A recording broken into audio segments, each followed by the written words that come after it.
হরি ওম। কলিকাতা 16ই চৈত্র 1364।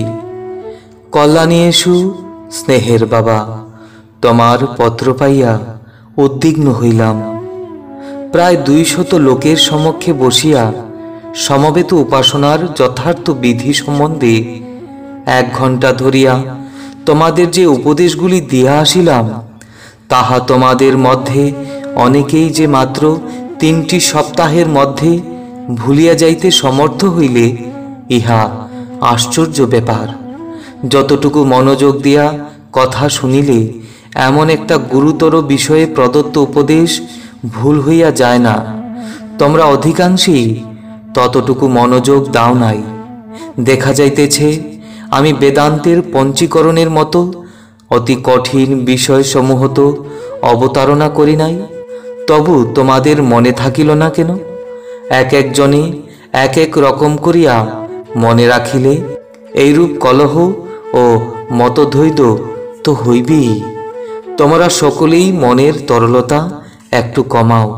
সারাদিন বৃথা প্রসঙ্গে দিন কাটাইলে, সারা মাস অবান্তর বিষয় নিয়া কর্তন করিলে, সারা বৎসর কেবল নিকৃষ্ট ও নিন্দার্হ অধ্যবসায় লগ্ন হইয়া থাকিলে, গুরুপদেশ শুনিবার মতো দুর্লভ মুহূর্তগুলিকে কাজে লাগানো যায় না।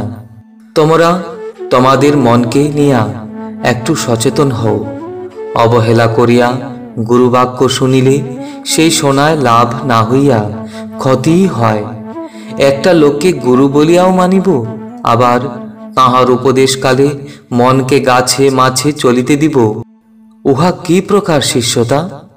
সমবেত উপাসনার নির্দিষ্ট বিধি কতকাল পূর্বেই প্রচারিত রহিয়াছে। নির্দিষ্ট সময়ে অখণ্ড সংহিতা পাঠ শুরু হইবে। 10-20 মিনিট কাল নির্বাচিত অংশসমূহ পাঠের পরেই জয় জয় ব্রহ্মপরাৎপর শুরু হইবে।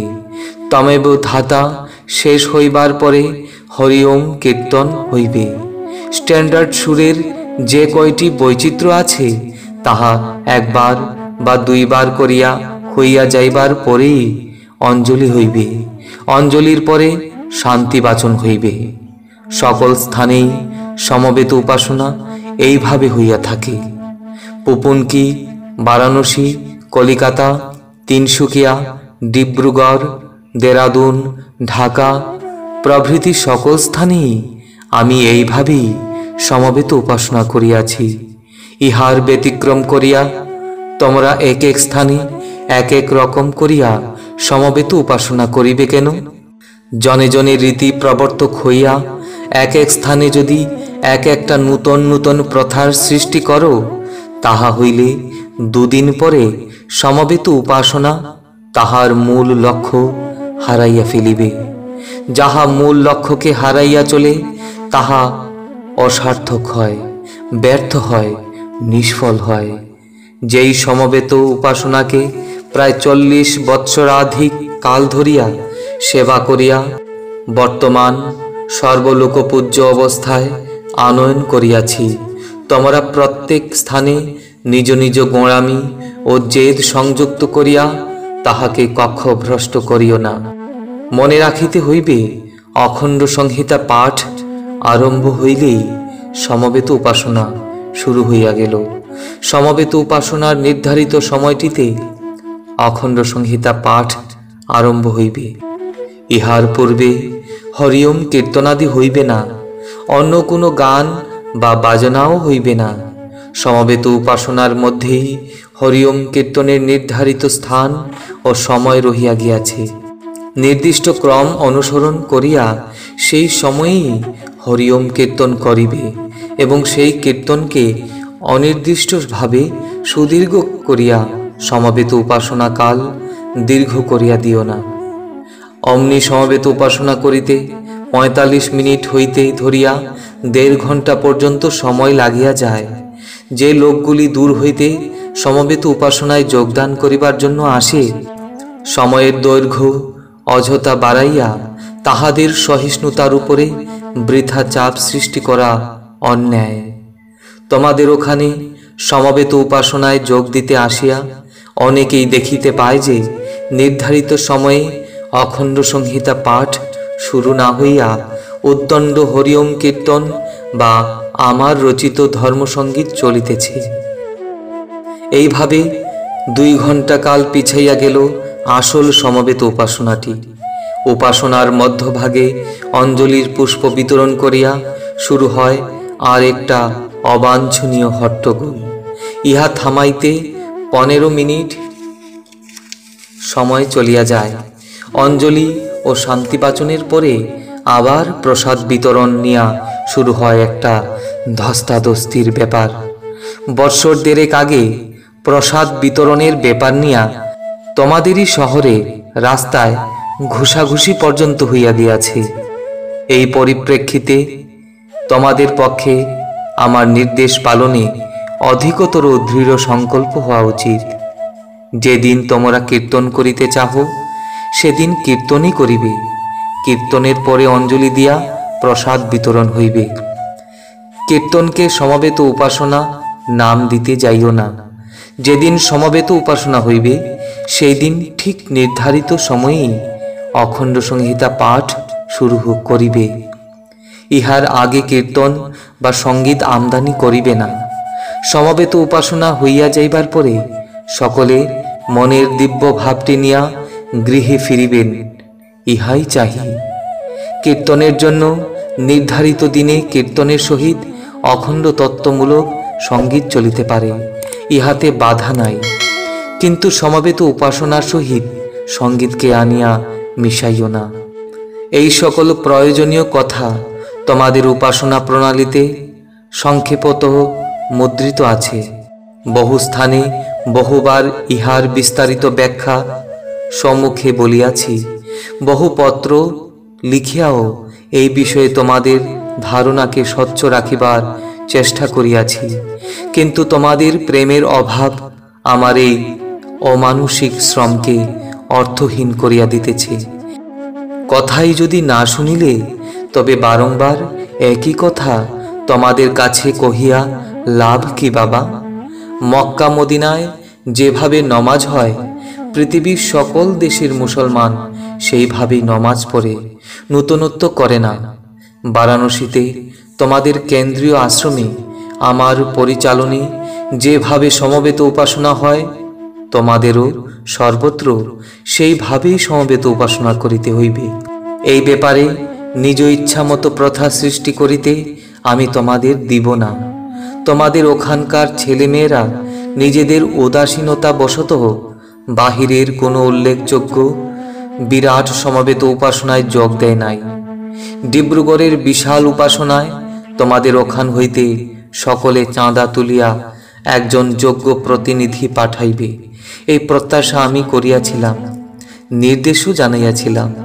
আমি প্রতিশ্রুতি পর্যন্ত দিয়াছিলাম যে যে যাইবে তাহার ফিরিবার ট্রেন ও বিমান ভাড়ার ব্যবস্থা আমি করিব। কিন্তু চক্ষুষ্মান কেহ যায় নাই। এইভাবে তোমরা তোমাদের অঞ্চলে একটি অদ্ভুত কূপমণ্ডুকতার সৃষ্টি করিতেছ। বাহিরে কোথায় কি হইতেছে না হইতেছে তাহার সম্পর্কে প্রত্যক্ষ অভিজ্ঞতার অভাব হেতু তোমাদের কাজে কোন স্থানে কোন ত্রুটি প্রবেশ করিয়া আছে তুলনার দ্বারা তাহা নির্ণয় করিয়া লইবার সমর্থ তোমাদের হইতেছে না। এইরূপ অবস্থায় অপরের উপদেশ মানিয়া চলিতে হয়, কিন্তু উপদেশও তোমরা মানিবে না। তোমাদের লইয়া কি করিব বলতো? সমবেত উপাসনার মতো ব্যাপারে নিত্য নূতন প্রথা পরিবর্তন স্বীকার করার পর বহু দূরবর্তী বহু স্থানের লোক কখনো একত্র হইয়া সমবেত উপাসনায় উদ্যত হইলে কেমন অবস্থা হইবে ভাবিয়া দেখেও দেখি। কীর্তন করিয়া তারপরে সমবেত উপাসনা করিতে একজনের ভালো লাগে, একজনের ভালো লাগে 5খানা গান গাহিয়া তারপরে সমবেত উপাসনা ধরিতে, একজনের ভালো লাগে কতক্ষণ নৃত্য করিয়া আরতি করিয়া ঢাক পিটাইয়া তারপরে সমবেত উপাসনা আরম্ভ করিতে। এইভাবে ভিন্ন ভিন্ন জনের ভিন্ন ভিন্ন রুচি একটা সংঘর্ষের সৃষ্টি করিয়া বসিবে। সমবেত উপাসনা আসিয়াছিল সকলকে মিলাইতে, কিন্তু ঘোরতর বিভেদ হইবে ইহার পরিণতি। তোমরা কি সাবধান হইবে না? বারংবার বলিয়াছি, সমবেত উপাসনায় তোমরা পক্কান্ন ভোগ সাজাইও না।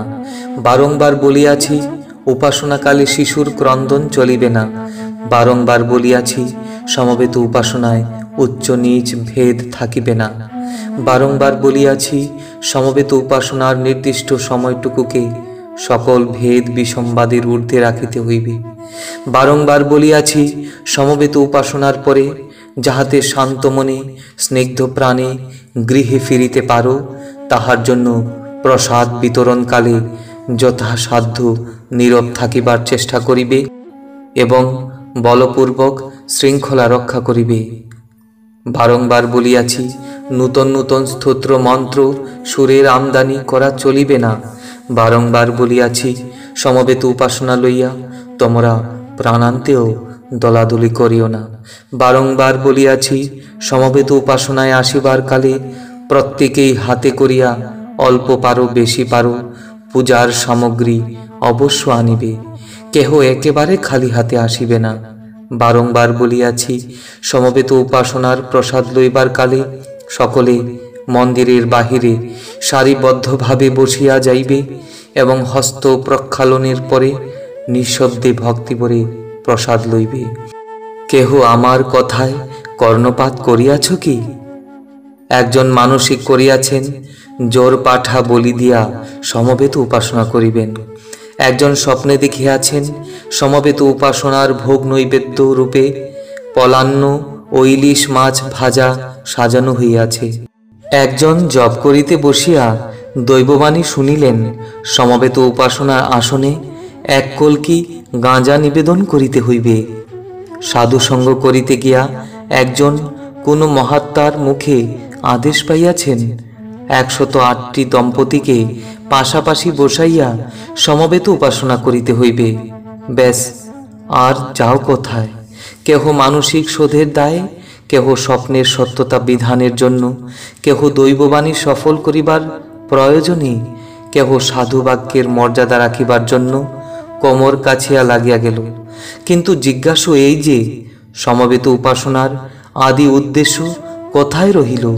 সুতরাং স্বপ্নই দেখো, মানসিকই করো, দৈববাণী পাও বা মহাপুরুষদের আদেশই আসুক। সমবেত উপাসনার প্রচলিত বিধি অতিক্রম করিয়া কোনো অবস্থাতেই নবপ্রবর্তন চলিবে না। নিজ নিজ ব্যক্তিগত জেদের বসে তোমরা ভুলিয়া যাইতেছ যে বিশ্ব মানবের প্রতি তোমাদের প্রেমের দায় রহিয়াছে। সকলের সহিত তোমাদের মিলিতে হইবে। সেই মহামিলনের জন্যই তোমাদের সমবেত উপাসনার মধ্যে নিহিত রহিয়াছে জগন্মঙ্গল সংকল্পের এক নিভৃত সাধন। তোমরা সেই আসল কথাটা ভুলিয়া যাইও না। ইতি আশীর্বাদক স্বরূপানন্দ। অখণ্ড মণ্ডলেশ্বর শ্রী শ্রী স্বামী স্বরূপানন্দ পরমহংসদেব। ধৃতং প্রেমনা, প্রথম খণ্ড, পত্র 42।